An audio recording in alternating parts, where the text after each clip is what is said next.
Você já percebeu o quanto nós somos solícitos em relação à nossa vida, em relação aos nossos projetos, em relação às nossas metas, em relação aos nossos objetivos?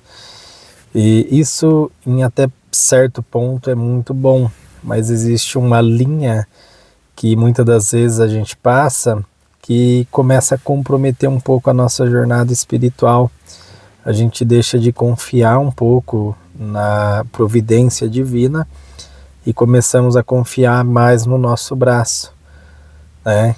Se você for observar em Lucas, lá no capítulo 12, no verso 20, você vai ver uma parábola que Jesus fala a respeito de um rico que era insensato, né, onde a lavoura dele produziu muito e ele não tinha tantos celeiros ali para poder armazenar, e ele fala consigo mesmo, né, queria derrubar os celeiros menores e construir celeiros maiores para armazenar, né, tudo que ele tinha conseguido. E daí ele fala, né, para a alma dele: alma, come, bebe e folga, né, porque tens mantimentos lá para muitos dias.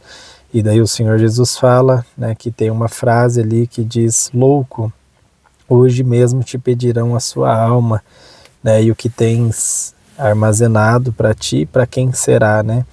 E no final ele termina dizendo que assim é com todo homem que amontoa tesouros, mas que não é rico para com Deus. Então nós devemos ser... Ele não fala da riqueza em si, ele fala que além da gente ter uma vida material próspera, nós devemos andar com a nossa vida espiritual também viva, no mesmo nível, né? Você deve ter um equilíbrio, porque a volta do Senhor Jesus, ela vai ser como um dia comum, né? A gente vai estar comendo, bebendo, né? Ele fala, né, que será como nos dias de Noé, que muitos comiam, bebiam, casavam, se davam em casamento, até que Noé entrou na arca com sua família e veio o dilúvio. Assim vai ser a volta do Senhor Jesus, tanto nas nuvens, né, para o arrebatamento, quanto para aqueles que falecem antes, né, de se cumprir o arrebatamento. Né, para aqueles que já morreram, Jesus já voltou. E nós não sabemos qual vai ser o dia da nossa partida, mas vai ser como um dia comum. A gente vai levantar cheio de planos, projetos, metas, né, para serem cumpridas, obrigações, compromissos, contas, só que vai ser o último dia da nossa vida. E é bom a gente pensar nisso, porque não que a gente não vá morrer, todos iremos passar, né, para ir para outra vida através disso, né, de uma morte mesmo, que essa morte ela seja só na carne, né, mas que o nosso espírito ele deve estar vivo, aceso para ascender à vida eterna, né. A morte é o primeiro dia da vida eterna nossa. E o que vai ditar isso, como vai ser a nossa vida eterna, é como a gente foi encontrado naquele momento, como que o Senhor nos encontrou. Nós estávamos dignos da sua presença, nós nos arrependemos dos nossos pecados, porque não cometer pecado é uma coisa que a gente não consegue. Só Jesus Cristo conseguiu esse fato. Ele foi perfeito enquanto homem, né, e pessoa, e sendo filho de Deus, mas nós é inevitável que nós não pecamos. Então o fato é, nós precisamos estar preparados. E como que a gente vai estar preparado para esse dia? É nos arrependendo, orando, pedindo perdão, nos reconciliando dia após dia, e estando vivos na presença de Deus.